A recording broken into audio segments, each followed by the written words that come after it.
প্ৰত্যেক মুহূৰ্তত মনত আমাৰ সকলোৱে থাকিব সকলো সময়ত তেওঁ প্ৰত্যেক ঘৰৰ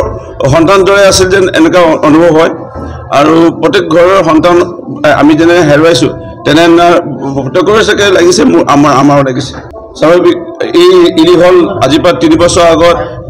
অক্টোবৰৰ 26 তাৰিখ বা এনেকুৱা কোনোবা তাৰিখে উদ্বোধন কৰিছিলে আমি একেলগে হাঁহি ধেমালি কৰি এই ইৰি হলতে বহিছিলোঁ আৰু 3 বছৰত তেখেতৰ অনুপস্থিতিত আমি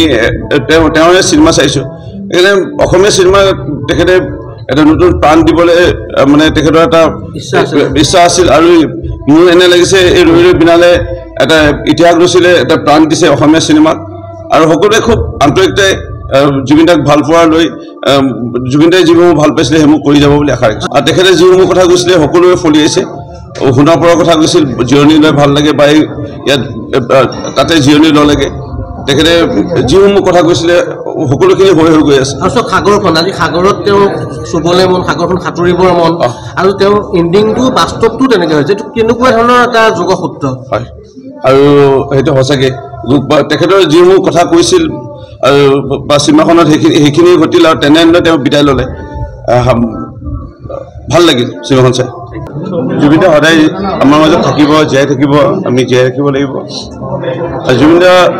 এই ছবিখনৰ যোগেদি বহু বাৰ্তা দি গ'ল বিভিন্ন কথা লৈ পেলাই একদম চিনেমাৰ শেষত একদম শেষ মুহূৰ্তলৈকে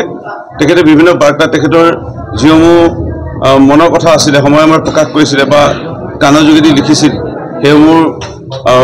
বিশেষকৈ ডাইৰেক্টৰ ৰাজেশ ভাই ডাঙৰীয়াই খুব ধুনীয়াকৈ আৰু টিমটোৱে ৰৈ ৰৈ বিনালে টিমটোৱে বাৰ্তা দি গৈছে আৰু মই আশা ৰাখিছোঁ সেইসমূহ আমাৰ দৰ্শক ৰাইজ উঠি অহা প্ৰজন্মই গছক লৈ পানীক লৈ ইকুইপ্লাছ গছৰ দৰে ওখ হ'ব বিচাৰোঁ মোৰ সৰলতা এটা মোৰ সংগ্ৰাম আছিল এই কথাবোৰ যিবোৰ দিছে অৰ্থাৎ সৰলতাই বা সহজ হৈ থাকিও উচ্চ শিক্ষালৈ যাব পাৰি কিছুমান বাৰ্তা